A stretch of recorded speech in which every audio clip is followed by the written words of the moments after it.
A little bit of a broken record, when you look at how we're losing games recently, and it's, a lot of the stuff we've talked about, and you've heard me talk after games, it's inconsistent, really inefficient at times, moving the football or stopping people. And again, it's a team that's played well in spurts and has not played well enough in the last 4 games to give ourselves, not counting Campbell, to not give ourselves a chance to win. And it's about being efficient, playing complementary football. It's about executing plays. And, I can get into a million different things with it. And, we're a team that, like I said after the game to the guys, it's a fun team to coach. I mean, these are good kids that want to play well. They work hard. There's great chemistry. Nobody's given up. We just got to play better, and it starts with me. I told them this, like what we see on film, what we put on film is our resume. It's your head coach's resume. It's your assistant coach's resumes, and it's your resume. And collectively, we all have to do better, and it's just executing. And it's when you watch plays, it's not one particular player. It's on the plays that are not effective, it's one guy, and it's whether it's a missed tackle, whether it's a drop pass, being 2 yards short on a route. And then when we play well, it's 11-man football, and it's guys playing hard. As you see, it's a team of guys that doesn't quit. There was a lot of good plays at the end of that game. A great diving catch by Wesley Grimes. Noah Rogers made several plays there at the end of the game. I think CJ continues to lead our football team really well. Proud of him. Hollywood continues to work really hard and make plays for our football team. But it is a team that, has some deficiencies with injuries, and opportunities are presented to young guys to play, and all of us need to play well. And so, opportunity to play the number 8 team in the country. Brent's done a tremendous job with his team. He's got a really tough, good quarterback. I think Haynes King is, and I told him this last year after our game, I have so much respect for how he plays. He's a tough kid. He's throwing the football really accurately. He doesn't turn the football over. He gets yards on design runs and on scrambles. He's got excellent talent around him. Their offensive line protects him well. I think their offensive coordinator, Buster Faulkner, does a great job, with a lot of window dressing and formations and alignments, and put stress on your edges with different runs and read schemes with vertical shots off of them. And they got guys that make plays. Both their tailbacks are similar in yardage and very electric when they have the football.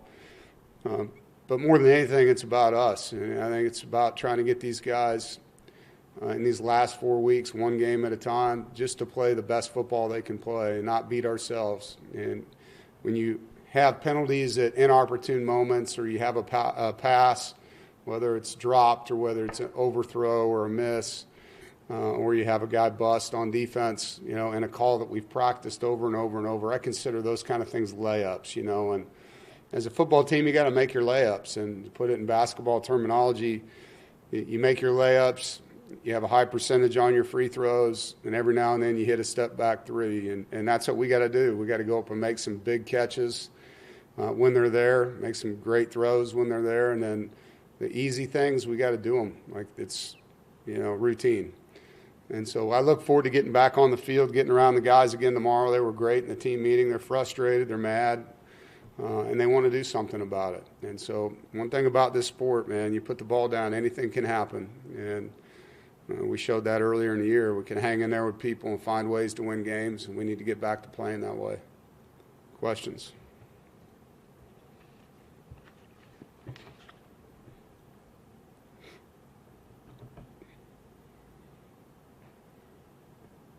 If not, I'll gladly take off here if y'all are done.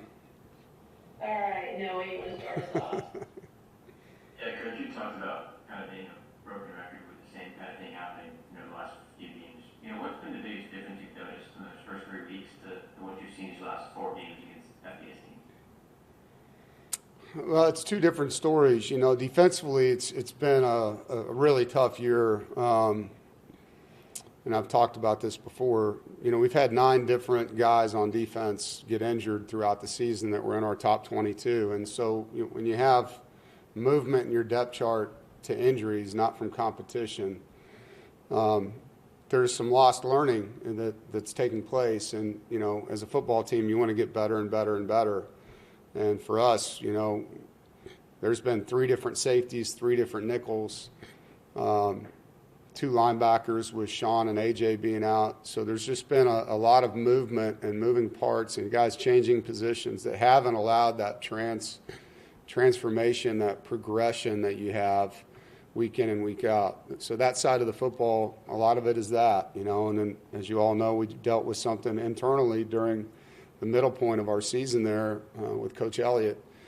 And so offensively, it's not been that, there's been some games where we've been really efficient, averaging 6 to 7 to 8 yards on first down, clean pockets, big running lanes, and there's been some games where it hasn't been that way, and that's execution. And this is a sport that requires 11 guys to do their job on any particular play. And if they do their job with great strain and technique, then those plays are really well done. And we just haven't been able to do that enough. Like in this last game, the first 2 series, we were 3 and out, 3 and out. And opposite of complementary football, you go 3 and out to open the game. You have a punt, 50-yard punt that doesn't have great hang time, gets a 20-yard return. Defense starts on the field on the 50. And that's as uncomplimentary as you can play. And that wasn't what we were doing earlier. We were having sustained drives at 8 o'clock that ended in points, or a punt that had good hang time with good coverage, which allows our defense, 1, to get rested, 2, to have better field position to defend. And so we just got to get back to complementary football. After those 2 drives, our offense did a good job. They got us back in the game. It was a 1-score game.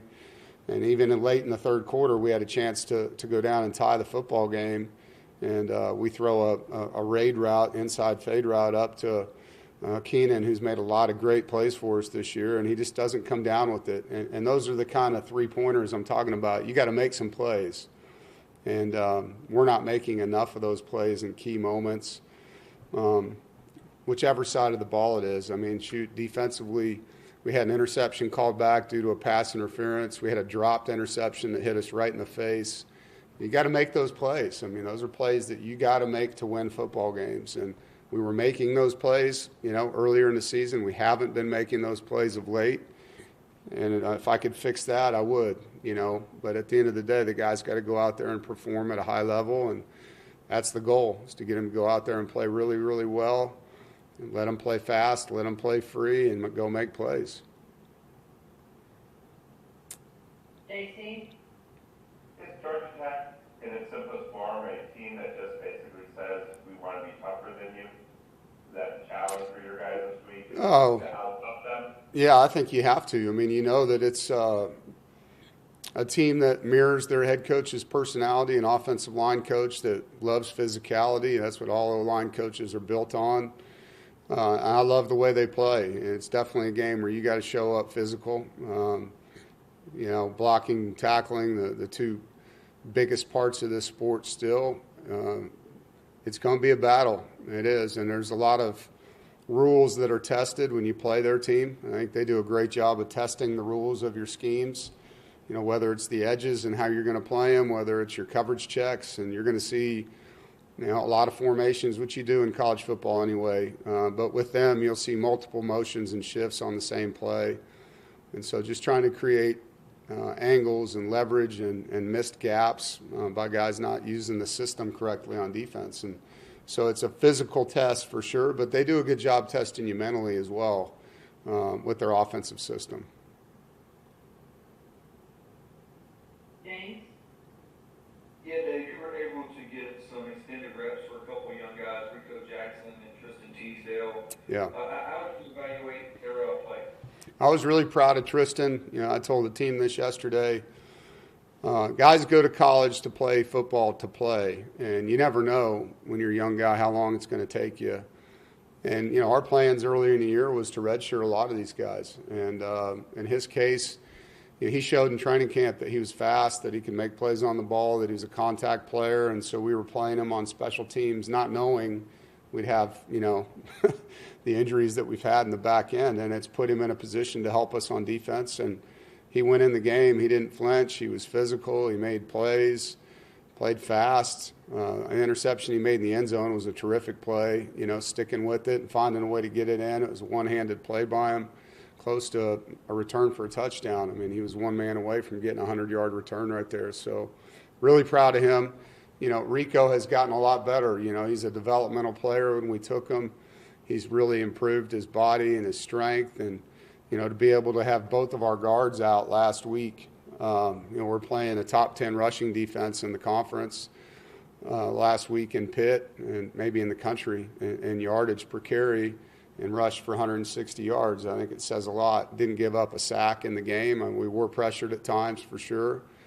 But that's a tough group inside to go up against. And I thought Cayman and Rico, came in the game and did a lot of good things. There's obviously plays they can do better, and that's part of the game. And that's what I'm talking about. The more you play the game, the more opportunities you have to learn from your mistakes and improve yourself. And Rico and Cayman, Teasdale, all these guys that are getting reps early in their career, it'll make them better as they progress through.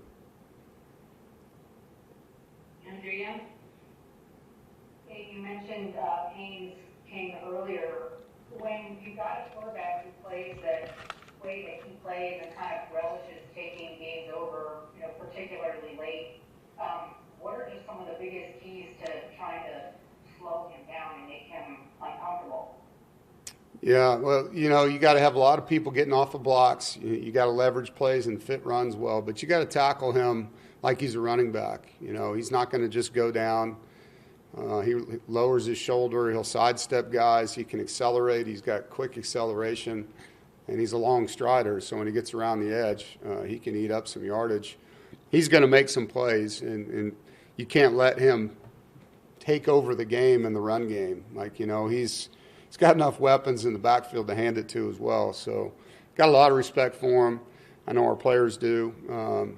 He's a tough dude. He's a head coach's kid. You can see that he loves the game, and his teammates play hard for him. But to play a guy like him, and we've had several in my tenure, it takes a lot of people to stop him. It takes a lot of effort getting off of blocks, and they're going to have +1 in some cases where you're going to have to defeat a block to get an extra hat there. Mark? You said that it's 1 year at a time for you at this point in your career, but given all the moves that are being made around college football with these head coaching decisions, have you faced any pressure to speed up what should be an end-of-the-year decision? No. Boo's been, I've said this before, he's a great guy to work for. I don't worry about that. I got to worry about my players. I got to worry about my staff, my wife, my children. Those decisions aren't mine to make. And I told the team this yesterday. I'm going to give them everything I got. Our goal is to go win this football game. And then the next week, we have a bye week. We'll try to get them healthy. And then our next week, go win a football game. You just keep going. There's a lot of football left, a lot of games. And, what happens at other schools has nothing to do with what's happening to me. And when decisions are made, they're made. For me, it's how much fun can I have with this staff, these players, how good of a job can I do for them. My job is to serve them, to motivate them, to get them better, to be there for them, to push them, to hold them accountable. And I'm going to do all those things as hard as I can and try to enjoy every day doing it. I think one thing that hit us all in the face this year in this program is, when you lose people you love that are close to you, you have perspective about how fortunate you are to get to do the things, get to do the things that you're allowed to do. And I'm allowed to work with a bunch of awesome kids at a great university in an awesome city, and I'm going to relish that. Wins and losses matter a lot. I understand all that. I understand the profession. It's not pressure. It's a privilege to get to do what I do. And at some point, if they want someone else to do it, then God bless them. But I'm going to take advantage of my opportunities as long as I get them, and I'm going to fight for these kids because they're going to fight for me. When you look at, obviously, there's good points in your career where Lou has shown patience or other 80s have shown patience. You look around the country, it doesn't look like patience seems to be in short supply around the country. Like I said, I'm not going to sit here and try to understand what other people do. I got enough on my plate. Just going to focus on what I control, and, the rumor mill and all these things doesn't make me a better or a worse coach. What makes me better or worse is what I do on a day-to-day basis, and I got to spend my time right there. Jaden? Yeah, how has your experience in the coaching profession helped you, remain calm and not panic when, teams go through some of these stretches that they have? I don't know if it's all the experiences or just who I am. I think I've always tried to make decisions based on information and experiences. I'm not a reactive person. I'm more, I want to hear what people have to think. I want to marinate on things. I'm going to make firm decisions when I'm ready to make them. I know that as a leader, people look to you. And if I'm a guy that's panicking and going crazy, then what are they going to do, right? They got no choice but to do what I'm doing. And, so I just believe in being steady, sticking to the process that has worked for me over time. There's a reason that we've been competitive in a consistent manner for a long period of time, even though we're not getting the results right now. If you look at the tenure, there's been a lot of aggressive, competitive football teams here. And so I know the formula works, and unfortunately, this season we haven't gotten it done in 4 of these games, but we got 4 left, and I always look at what you have instead of what you don't as the gift of life, and what I get to do is compete again, and I get to compete against a great team with a coach that I really respect. And so I look forward to that, and let's just go put all our chips on the table again and see what happens. And that's just who I am. And I'm not defined by the outcome of a game. I'm defined in how I do my job, how I treat people, type of father and husband that I am, the type of boss that I am. That's what defines me. Do I quit? Do I crumble under pressure? Or do I stand there and fight? And that's what defines me. And so that's what I'm going to do. And I think adversity brings out who you are. In a lot of cases, it's easy to be this front-running dude when you're winning. So we've lost 4 out of 5 games. So what? Now we got to go fight again. Let's go fight harder. And that's who coaches this football team. And if it's not good enough at some point, then they'll do what they got to do. But that's who they have leading the program. They got a guy that doesn't quit, that fights his ass off, and that loves his players. Noah? Yeah, Coach. You had Ronnie and Justin both go down, and you didn't get an update on them after Saturday. Yeah, you love getting in like these little conversations about injuries, and I love telling you I'm not going to answer the question because I don't have to. James? Yeah, Dave, how would you, what are some areas you'd like to see that maybe the passing game improve here over the next, this game and obviously moving forward this season? I think making our layups, number one. When we have what I consider high percentage throws, those to be 100% complete. High percentage throws are underneath throws, uncontested throws, throws where we can set our feet and make a clean pass to somebody, and for that receiver or running back or tight end to catch that ball and get positive yardage. I think just being 100% complete on layup type plays, down the field plays, giving our guys a chance to either catch the football or compete for the football and earn a pass interference if they can't catch it, right? I think sometimes, you see a ball sail out of bounds and we don't get a chance to catch that football or even earn a penalty. So those are areas, and I think in general our offense's efficiency depends upon, throw and catch type moments, and, whether it's a 5-yard hitch or a swing to the back or a guy on a slant route, underneath throws, because we are running the football effectively. There's throws like that we can make that help the offense, whether it's an RPO, a screen, a sprint out, a naked, underneath things like that, because the run game opens up things for you in the pass game, and you have to be able to take advantage of that when it's there. Thanks, Dave. Yep. Looks like that's everything, Coach. All right, y'all have a great day.